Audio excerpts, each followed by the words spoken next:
Doctor Hemlata Sharma, सहायक आचार्य संस्कृत, राजकीय स्नातकोत्तर महाविद्यालय बयाना। हम बीए प्रथम वर्ष संस्कृत पाठ्यक्रम में निर्धारित श्री भर्तृहरिकृत नीति शतकम का अध्ययन कर रहे हैं। आज हम परोपकार पद्धति प्रारंभ कर रहे हैं। सज्जनता परोपकार फलक होती है, अतः उसके निरूपण के पश्चात कवि ने परोपकार पद्धति का निरूपण किया है। इस परोपकार पद्धति में यह जो पद्य है, इस पद्य में परोपकारियों के सहज स्वभाव का बड़ा ही सुंदर चित्रण है। वृक्ष पर जैसे फल आते हैं तो वे झुक जाते हैं, विनम्र हो जाते हैं, कारण कि उनके फल आसानी से लोगों को सुलभ हो जाए। वर्षा ऋतु में घुमड़ने वाले जो बादल हैं वो भी नीचे आ जाते हैं। इसी प्रकार सज्जन जो पुरुष होते हैं वो समृद्धि से युक्त होने पर और अधिक उदार और दानी हो जाते हैं। उसी को इस पद्य में यहाँ कवि ने चित्रित किया है, बताया है।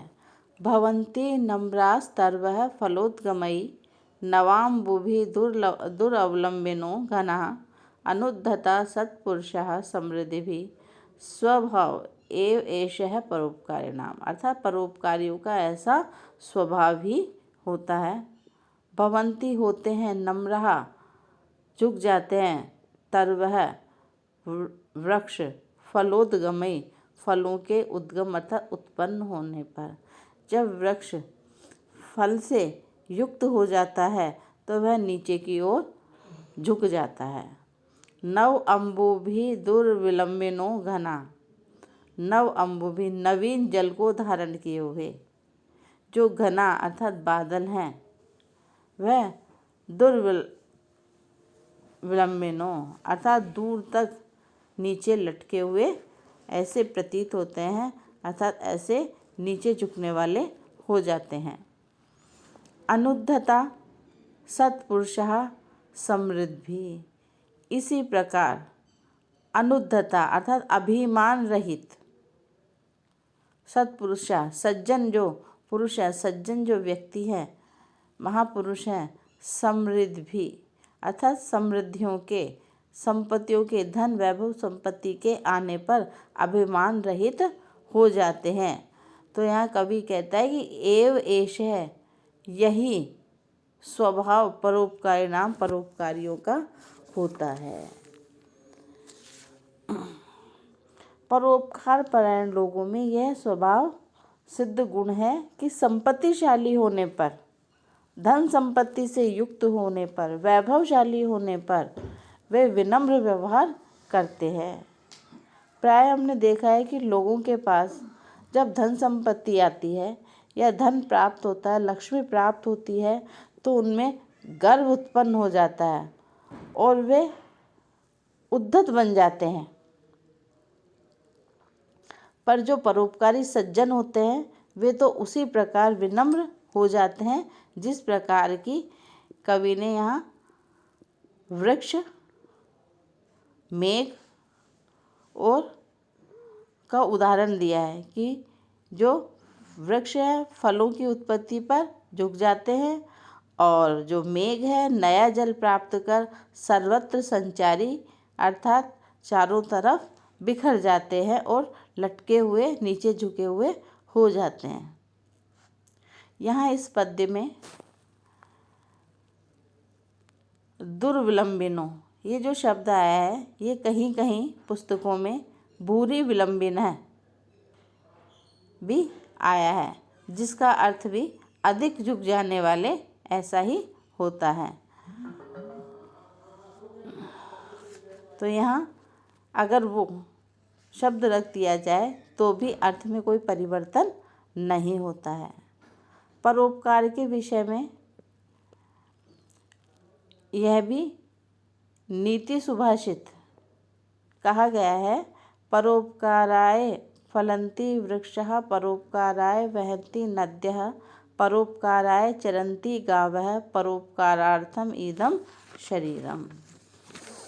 तो यहाँ इस श्लोक में अर्थांतन्यास अलंकार और वंशस्थ छंद है। इसके पश्चात परोपकारी लोगों के मुख्य और वास्तविक जो आभूषण हैं उनके विषय में कवि वर्णन कर रहा है। परोपकारी या दयालु पुरुषों का गुणगान करते हुए उनके जो शास्त्र ज्ञान, दान वृत्ति और परोपकारी भावना की यहाँ इस पद्य में कवि ने प्रशंसा की है। वो कहता है, श्रोत्रम श्रुतेनेव न कुंडलेन, दानेन पाणेन न तु कंकणेन, विभाति कायः करुणापराणाम, परोपकारे न तु चंदनेन। अर्थात श्रोत्रम, श्रोत यहाँ किसको कहा गया है? कर्ण, कान को। श्रुतेनेव न कुंडलेन, श्रुतेनेव अर्थात सुनने से, श्रोत्रम श्रुतेनेव अर्थात कहने का तात्पर्य है कि कान विद्याभ्यास से, न कुंडलेन न कि कुंडल, कटक कुंडल आदि को धारण करने से उसकी शोभा बढ़ती है। दानेन पाणि न तु कंकणेन, और पाणी, पाणी कहते हैं हाथ को, हाथ की जो शोभा है वो दान आदि देने से है, न कि कंगन आदि पहनने से है। विभाति कायः करुणा अपराणाम, इसी प्रकार विभाति सुशोभित होते हैं काया, ये जो शरीर है, करुणा अपराणाम अर्थात अपर दूसरे लोगों पर करुणा, दयाद्र होना, इससे ही सुशोभित होता है, शोभित होता है। परोपकारे न तु चंदनेन, न कि वह चंदन आदि के लेपन से, परोपकार से ही वह सुशोभित होता है। क्या? यह शरीर जो हमारा है।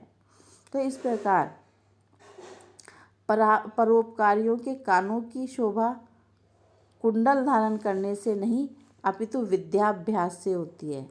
हाथ की शोभा दान है, कंगन आदि नहीं है। इसी प्रकार उनके शरीर की शोभा परोपकार से होती है, चंदन आदि के विलेपन से नहीं।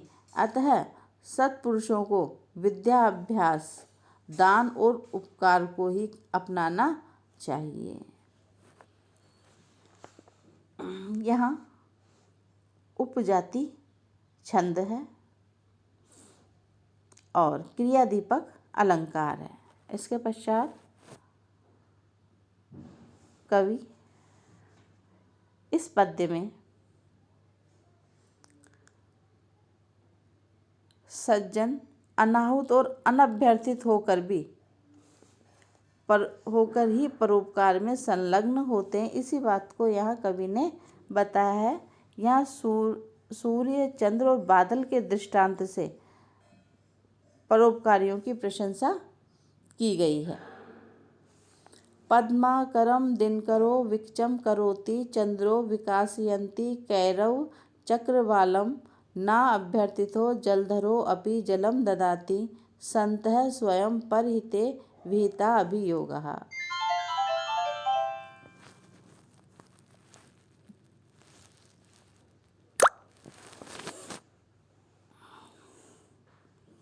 यहाँ पद्माकरम दिनकरो, पद्माकर अर्थात कमल के समूह, कमल वन को, दिनकर सूर्य, विकची करोति, विकचम या विकची करोति दोनों ही शब्द पुस्तकों में प्राप्त होते हैं। इसका अर्थ है विकसित करते हैं। अतः कहने का तात्पर्य है कि जो दिनकर, जो सूर्य है, वो कमल समूह को, कमल वन को विकसित करता है। चंद्रो विकासयन्ति कैरव चक्रवालम, और जो चंद्रमा है वो विकासयन्ति अर्थात विकसित करता है किसको, कैरव चक्रवालम अर्थात कुमुदनी समूह को।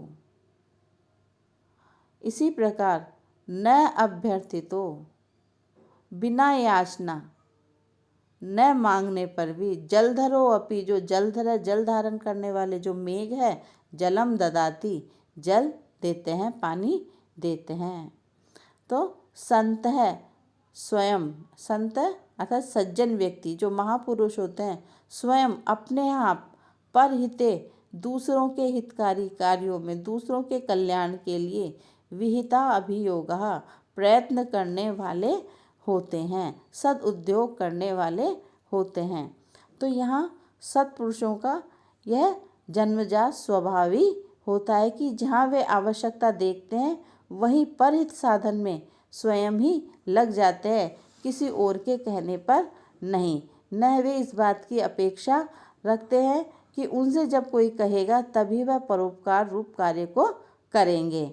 जैसे चंद्रमा स्वयं कुमुद मंडल को विकसित करता है, सूर्य कमल वन को विकसित करता है, इसी प्रकार मेघ भी आयाचित होकर ही समय पर जल बरसाता है।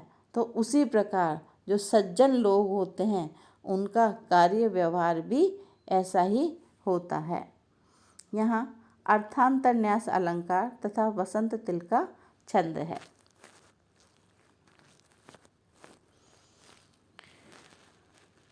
इस पद्य में कवि कार्य पद्धति के अनुसार पुरुषों के उत्तम, मध्यम, अधम आदि भेदों को निर्देशित करता है, अथवा ये कहो कि जो मनुष्य है, जो पुरुष है, उनको उनका श्रेणी विभाजन करता है। यहाँ बताया एते सत्पुरुषा परार्थ घटकः स्वार्थान् परित्यज्य ये सामान्यस्तु परार्थम उद्यम भृतः स्वार्थ विरोधेन ये ते अमी मनुष्य राक्षसा परहितं स्वार्थाय निघ्नन्ति ये निघ्नन्ति निरर्थकं परहितं ते के न जानी महे।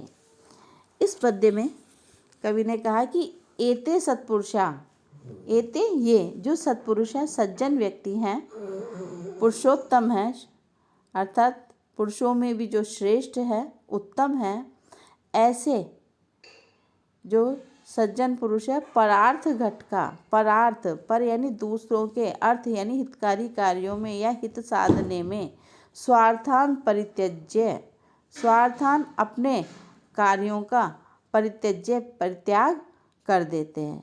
अर्थात जो सत्पुरुष हैं, उत्तम कोटि के जो मनुष्य हैं, जो वे लोग अपना स्वार्थ नष्ट कर देते हैं, लेकिन किसके लिए, परहित साधन के लिए। सामान्यस्तु, जो सामान्य जन है, साधारण जन है, वह परार्थम उद्यम व्रत है, दूसरों के कार्यों को भी करने में रत रहते हैं। कब, स्वार्थ अविरोधेन ये अर्थात अपने स्वार्थ का परित्याग किए बिना, अपने स्वार्थ को नष्ट किए बिना ही परहित साधन के लिए उद्योगशील रहते हैं, प्रयत्न करते रहते हैं, अर्थात दूसरों के कल्याण में भी लगे रहते हैं, उनका कल्याण भी करते हैं। ते अमी, ते वे अमी ये मानुष राक्षसा, मनुष्य रूप में जो राक्षस हैं, परहितम, पर यानी दूसरों के, हितम हितकारी कार्यों को, कल्याण रूप कार्यों को, स्वार्थाय अपने स्वार्थ सिद्धि हेतु, निघ्नन्ति नष्ट कर देते हैं। तो ये तीसरी श्रेणी के जो लोग हैं वो मनुष्य रूप में राक्षस हैं, जो अपने स्वार्थ के लिए दूसरों को नष्ट पहुंचाते हैं, कष्ट पहुंचाते हैं, उनके हितकारी कार्यों को नष्ट कर देते हैं। ये निघ्नन्ति निरर्थकम परहितम ते के न जानीमः, ये जो निघ्नन्ति नष्ट करते, निरर्थकम निरर्थक बिना कारण, अकारण, व्यर्थ में, परहितम दूसरों के कल्याणकारी कार्यों को, ते के वे कौन है, न जानीमः हम नहीं जानते हैं। तो यहाँ कवि कह रहा है कि लोगों को जो श्रेणी में बांटा उसमें कह रहा है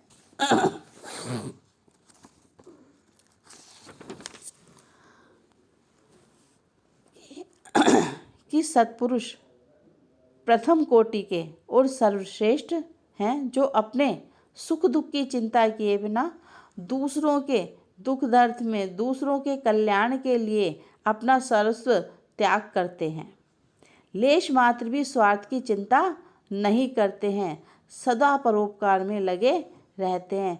ऐसे महामानव धरती पर विरले ही होते हैं, जैसे राम, कृष्ण, गौतम बुद्ध, महावीर, महर्षि दयानंद सरस्वती जैसे गिने चुने लोग हैं, जो अपने स्वार्थ का परित्याग करके परहित में लगे रहते हैं। ऐसे अलौकिक युग पुरुष, उनको सदा नमन करना चाहिए, ये नमन के योग्य होते हैं। और जो द्वितीय श्रेणी के सामान्य जन, सामान्य पुरुष की कोटि में आते हैं, वे स्वार्थ त्याग किए बिना ही लोक कल्याण में लगे रहते हैं। इस युग के महान नेता एवं महापुरुष इसी श्रेणी में आते हैं, जिसमें महात्मा गांधी, स्वामी श्रद्धानंद, पंडित जवाहरलाल नेहरू, नेताजी सुभाष चंद्र बोस, ऐसे अनेक सत्पुरुष हैं जिन्होंने स्वहित भी कार्य किया और परहित भी। तीसरे प्रकार के पुरुषों के विषय में उन्हें कवि ने मनुष्य रूप में राक्षस बताया है, जो सदा केवल स्वार्थ के लिए जीते हुए दूसरों के हितकारी कार्यों पर, कल्याण पर प्रहार करते रहते हैं। स्वार्थ सिद्धि के लिए अन्यों के, दूसरों के मार्गों में निरंतर बाधा पहुंचाते रहते हैं। ऐसे मनुष्य वास्तव में मानव के वेश में दानव ही कहे जाते हैं। और अंतिम व चौथी श्रेणी के मनुष्य सर्वाधिक निकृष्ट, निंदनीय एवं सर्वथा हेय, त्याज्य कहे गए हैं। वे न स्वार्थ की चिंता करते हैं और न ही परार्थ की, बस वह तो हमेशा दूसरों के अहित को सोचते रहते हैं, अर्थात दूसरों को कष्ट पहुंचाने के विषय में कार्य करते हैं। वे निष्कारण, बिना कारण, निष्प्रयोजन, किसी प्रयोजन से वशीभूत होकर नहीं, अपितु ऐसे ही दूसरों की उन्नति में बाधक बने रहते हैं, बाधक बनते रहते हैं। दूसरों को हानि पहुंचाने में स्वयं को हमेशा धन्य समझते हैं और फिर प्रसन्न होते रहते हैं। वे इतने अधिक निम्न श्रेणी के हैं कि उनका नामकरण करना भी बड़ा ही कठिन है। कवि का उपदेश है कि हमें सत्पुरुष अथवा सामान्य पुरुष तो बने ही रहना चाहिए, परंतु अंतिम दो कोटि के मनुष्यों के रूप में हमें कोई कार्य नहीं करना चाहिए। तो इसलिए यहाँ कवि कहता है कि वह जो अंतिम रूप चतुर्थ श्रेणी का है, वह मनुष्यों में अधमाअधम अर्थात निकृष्ट श्रेणी के लोग होते हैं। तो आज इतना ही। अग्रिम क्लास में हम इससे आगे के श्लोकों का अध्ययन करेंगे। धन्यवाद।